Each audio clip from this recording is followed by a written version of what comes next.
las criptodivisas este fin de semana y lo vamos a hacer de la mano de Eneko Nor, fundador de Onis. Eneko, muy buenas. Hola, buenas tardes. Eneko, muchísimas gracias por acompañarnos una jornada más en Negocios Televisión. Bueno, primero de todo, yo te pediría que, claro, hemos visto esta oleada de caídas este fin de semana, una caída del 15% en el caso del Bitcoin este domingo. Hemos visto también caídas en monedas rivales, como es el caso de Ethereum, que también han ido perdiendo valor. Un descenso que además tenemos que contextualizar, se produce después de que el Bitcoin llegara a niveles récord por encima de los $64.000 ante el debut de la semana pasada de Coinbase, esa OPV tan esperada que se realizó en el Nasdaq. ¿Cómo contextualizamos esas caídas, Eneko? ¿Cuáles son los principales factores que deberíamos tener vigilados que puedan explicar de alguna forma estos movimientos? Bueno, la verdad es que en el mundo cripto, que sigue siendo valores muy volátiles, creo que a veces hay caídas gordas y luego parece que se buscan explicaciones, ¿no? Es que no ha habido una cosa tan concreta de por qué ha caído un Bitcoin el 15% o el resto de las criptomonedas incluso más, ¿no? Se ha dado la noticia de que en Turquía se ha prohibido o se quiere prohibir o limitar el pago en Bitcoin. Parece que había rumores de que pues, en distintas instituciones del gobierno americano se quería mirar si algunas empresas relacionadas con cripto pues, blanqueaban dinero. Hay explicaciones, pero la verdad es que unas caídas del 15% en un día concreto en el mundo de las criptomonedas pues son muy habituales y cualquier inversor novato en criptomonedas pues si no está acostumbrado debería acostumbrarse para no llevarse sustos o para no cometer errores, que error sería pues vender cuando en este tipo de caídas. Claro, tenemos que tener en cuenta que al final estamos hablando de unos activos con mucha volatilidad y sí que es cierto que, bueno, por el hecho de tenerlos tan en el foco, por así decirlo, también a veces podemos magnificar, incluso exagerar o sobrereaccionar a este tipo de movimientos, sobre todo cuando se producen a la baja en un momento en el que, bueno, todo el mundo está bastante animado, ¿no?, en este tipo de inversiones. Eneko, yo te quería preguntar, como experto, ¿hasta qué punto inversores que se lo estén planteando pueden ver estas caídas como una oportunidad para entrar en estas criptomonedas? Bien, efectivamente estas caídas que han sido pues, relativamente gordas, pues que para el que se lo está siguiendo, está dudando entrar, pues ahora podría ser una buena oportunidad. Lo que suele pasar en este tipo de casos, ya no solo en cripto, sino en bolsa también, que uno está diciendo, Bitcoin está a 60.000, voy a esperar a que baje a 50.000 para comprar. Y luego cuando baja a 50.000, en vez de comprar, la gente se asusta y dice, no, que esto no voy a entrar ahora porque esto se va a la porra, ¿no? Y eso pasa, ¿no? Que en una caída tan gorda, en ese momento concreto donde se está hundiendo todo, es difícil pues realmente ponerse a comprar, pero realmente es cuando hay que hacerlo, no cuando está todo subiendo muchísimo. De hecho, Eneko también, aunque decías, no hay unos factores clave, al final también tenemos que entender estos movimientos como parte de la naturaleza propia de las criptomonedas. Sí que es cierto que la regulación está muy en el punto de mira y se le achacaba incluso a esos temores respecto a la regulación de las criptomonedas como uno de los factores que podrían de alguna forma sumar, ¿no?, en el pesimismo de este entorno de caídas. ¿Hasta qué punto tenemos que temer a esa regulación? Bien, por un lado está poner en contexto, ¿no?, que Bitcoin ha multiplicado por 10 el último año, ¿no? Entonces unas bajadas del 15% y tal, en realidad pues hay que ponerlo en contexto. Luego es cierto que entre el mundo de los puristas de las criptomonedas siempre hemos oído que prohibir Bitcoin es imposible, ¿no? Es que técnicamente es imposible cerrar una red descentralizada, entonces es como, bueno, que los gobiernos no pueden prohibirlo, no pasa nada. Es cierto que es un riesgo. Es un riesgo porque Bitcoin seguirá existiendo por mucho que se cierre por todos los lados, ¿no? Pues igual que cuando se prohibió el alcohol en Estados Unidos, pues la gente seguirá bebiendo, pero que técnicamente es imposible cerrarlo, pero la limitación que puede imponer algún gobierno puede ser muy gorda, ¿no? Que no se pueda, que la gente no pueda tener, que esté en el punto de mira, que no se permita mandar dinero a los exchanges. Entonces, puede ser un problema una regulación negativa o prohibición de las criptomonedas. Es una posibilidad. He oído por ahí que es probable, que dice algún inversor famoso como Ray Dalio, pero yo lo veo más bien como una posibilidad y yo creo que no va a ocurrir, porque creo que prohibirlo pues bueno, sería un error gravísimo, pero yo estoy a favor de una regulación clara pues para que no esté en la sombra de muchas cosas, que se regule bien y que, sobre todo que nos quitemos esa losa que siempre está encima de qué pasaría si lo prohibiera, ¿no? Yo creo que no va a ocurrir, pero siempre pues está un poco ese miedo en los mercados a que se prohíba o se limite de alguna forma en las criptomonedas. Eneco, más allá de las caídas que hemos estado viendo este fin de semana, sí que es cierto que también tenemos que mirar una criptodivisa meme, en este caso el Dogecoin, que está en un momento de euforia absoluta.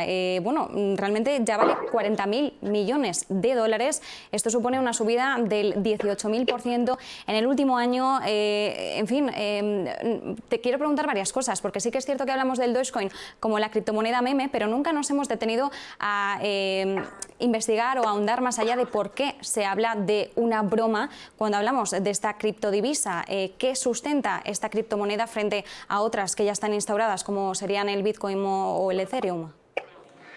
Bueno, cuando se habla de una broma es que en realidad pues, se creó como un experimento de algunos desarrolladores. En realidad, pues una persona puede coger el código fuente de una criptomoneda, pues copiarlo, cambiarlo de nombre y tener una moneda, aplicarle, pues mejorarlo y tal, y soltarlo, ¿no?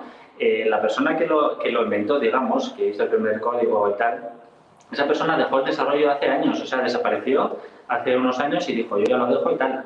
Y desde entonces algunos han cogido el desarrollo, han hecho algo, pero nadie está activamente haciendo nada. O sea, es como si alguien invirtiera en una startup donde el equipo hace tiempo que se ha ido y la aplicación sigue en el App Store y tal, pero que es que funciona de milagro. Y entonces se han hecho muchas bromas, porque es una moneda, pues eso, hecha pues, con una comunidad muy activa, de gente que hace bromitas, la promociona por ahí.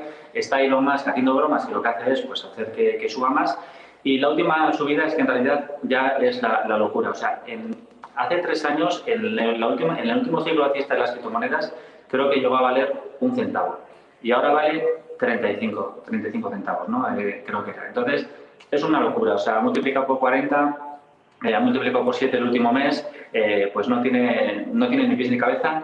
Y parece que está muy sustentado en la misma comunidad de Wall Street Bets que llevó a la locura pues, a otros valores de la bolsa americana pues hace poco, ¿no? Es esa misma comunidad que se ha vuelto loca con esta criptomoneda y la hace subir. Cuando la gente me dice, oye, ¿qué hay que comprar y tal? Yo no recomiendo nada, yo solo digo lo que hago, desde luego que no toco esa criptomoneda y aún así, pues en medio de la supercaída del otro día, pues todavía seguía subiendo. Entonces, pues ¿qué le vamos a hacer, no? Es una locura, una especulación pura. Y como último dato también, como para que me ha hecho gracia el ver este dato antes, para ver la dimensión del mercado de las criptomonedas, ayer se negociaron 35.000 millones de esta moneda, en 24 horas, 35.000 millones. O sea que el valor que más movió, creo que el viernes en la bolsa española, creo que fue Inditex, movió 100 millones. Y esta moneda de broma, 35.000 millones. O sea, esto es una locura. Pues sí, refleja muy bien, ¿no?, la magnitud de hasta qué punto estamos hablando, ¿no?, de este tipo de movimientos, que no son movimientos ligeros ni mucho menos, sino es que, bueno, 35.000 millones, ¿no?, de negociación, es una barbaridad. Eneco, claro, yo te quería preguntar, ¿no?, bueno, has hecho ya mención a Elon Musk y cómo tras broma y broma, entre tuit y tuit, pues de alguna forma bueno, también ha hecho que se impulse un poco más todavía la broma que hay respecto al Dogecoin. Me ha gustado la comparación, ¿no? Es como si invertimos en una startup donde el equipo hace tiempo que se ha ido y bueno, sigue tirando porque sí, casi por casualidad. En este caso, bueno, por casualidad y por, bueno, Wall Street Bets, por Elon Musk, porque entre la broma, pues mira, luego nos quedamos entre risas, ¿no?, con todo esto. Pero claro, hay inversores a los que no les puede hacer tanta risa y también entendemos que haya muchos analistas que de alguna forma estén advirtiendo, ¿no?, de los peligros de invertir de esta forma a lo loco y de hasta cierto punto de cómo nos puede pillar esto de repente pues totalmente bueno, desnudos, ¿no?, ante cualquier tipo de caída, desplome que pueda haber. ¿Cuál es el peligro de que una moneda como el Dogecoin, una criptodivisa meme, siga subiendo a este ritmo?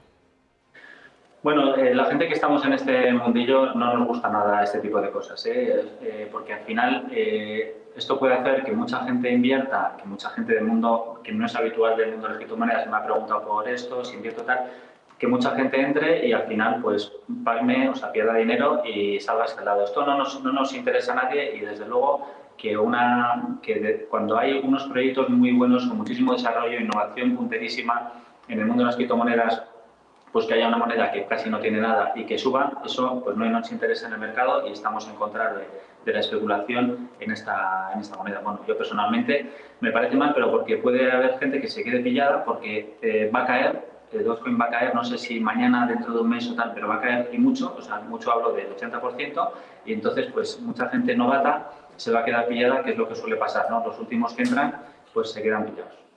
Y en Eco, claro, también tenemos que tener en cuenta dentro de esta reflexión hasta qué punto pues los movimientos en una moneda meme como el Dogecoin puede llegar a mermar la credibilidad, ¿no?, del resto de criptomonedas que sí tienen un respaldo tras ellas.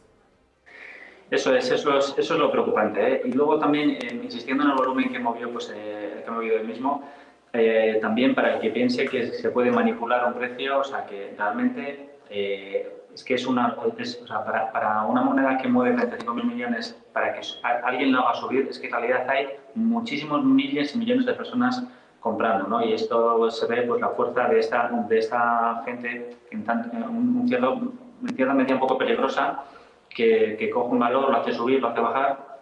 Es un peligro para el inversor medio el que llega tarde, pero desde luego que con todas las cosas tan buenas que hay en el mundo de las criptomonedas, pues que suba esto, pues en realidad que es perjudicial para todo el sector en general. Y Eneco, la semana pasada, bueno, fue protagonista ese debut, ¿no?, por parte de Coinbase en el Nasdaq. Lo estuvimos analizando aquí, sobre todo en esos primeros días, primeros movimientos. Pero yo te quería preguntar, porque claro, se han hecho muchos análisis en los últimos días respecto a qué supone, qué respecta, ¿no?, en el panorama cripto. Y bueno, al final estamos hablando de una compañía que, bueno, dentro de todo lo tradicional se sumerge en un mundo de la cotización, bueno, que de alguna forma sí que es cierto que existe como una especie de paralelismo contrario entre lo que es la regulación tradicional y también la filosofía que hay detrás de todo lo cripto, ¿no?, de todo ese entorno. ¿Qué es lo que gusta en general y qué es lo que no gusta de que Coinbase haya salido a bolsa y de alguna forma se comporte como una empresa en representación de los criptoactivos dentro de la bolsa tradicional, de los mercados?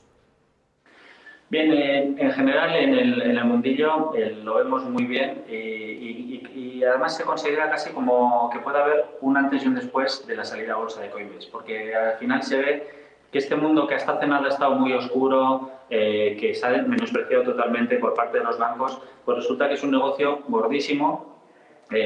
O sea, Coinbase no es que esté vendiendo humo ni beneficios futuros, o sea, es una empresa muy, muy rentable, o sea, una máquina de hacer dinero. ¿Y por qué? Porque se ha dedicado a este mundo de la compraventa, de ofrecer a la gente compraventa de criptomonedas, básicamente en un mercado, pues ha ofrecido a la gente los picos y las palas, ha hecho que la gente pueda comprar y vender fácilmente criptomonedas. Todos estos años se ha convertido en un monstruo y mientras los bancos han tenido miedo realmente o desprecio a este negocio tan lucrativo, pues una startup se ha convertido en una empresa más grande que muchos bancos. O sea, ahora vale 60.000 millones en bolsa, que básicamente pues es el doble que el BBVA, que casualidad, pues el BBVA fue inversor en una startup pequeñita de San Francisco llamada Coinbase, ¿no?, cuando valía solo 70 millones y ahora vale pues 60.000 millones. Es un buen momento y desde luego se da como credibilidad al sector y se ve que es algo grande y que no es pues una cosa muy underground de cuatro frikis. Eneco, ya por cerrar pues, todo este repaso, ¿no?, de la actualidad de cripto, yo te quería preguntar, porque bueno, todas las semanas realmente hay muchas alarmas, ¿no?, muchas advertencias de hasta qué punto estamos cerca de una burbuja en todo este entorno. Eneco, ¿qué opinas? ¿Realmente todas estas subidas, esta magnitud de inversores que están entrando en el entorno cripto, en este mundo de la inversión, puede suponer que a la larga todo esto derive en una burbuja y en su posterior estallido, o realmente estas subidas pueden seguir así, con ausencia de burbuja? Yo creo que no es una burbuja, que es realmente que por fin se está tomando en serio las criptomonedas como un activo invertible que tiene que estar o que puede estar o debería estar presente, eso es mi opinión, en cualquier cartera de inversión.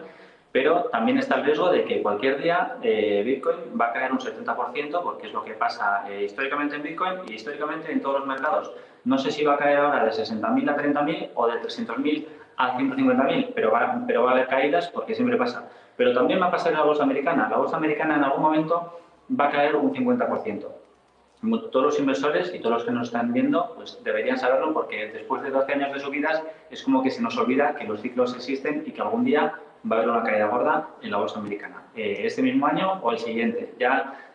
Yo, en mi opinión, lo veo ya insostenible y los inversores tienen que estar preparados para que eso pase. Bueno, pues nos quedamos con todas esas referencias, con este análisis tan extenso. Muchísimas gracias, Eneko Honor, fundador de ONIS, pues como siempre, por ofrecernos tu expertise en este entorno y bueno, pues también por dar respuesta a algunas de las principales cuestiones que nos surgen. Un abrazo, muchas gracias. Muchas gracias, un placer. Y del entorno cripto pasamos a lo que acontece ahora.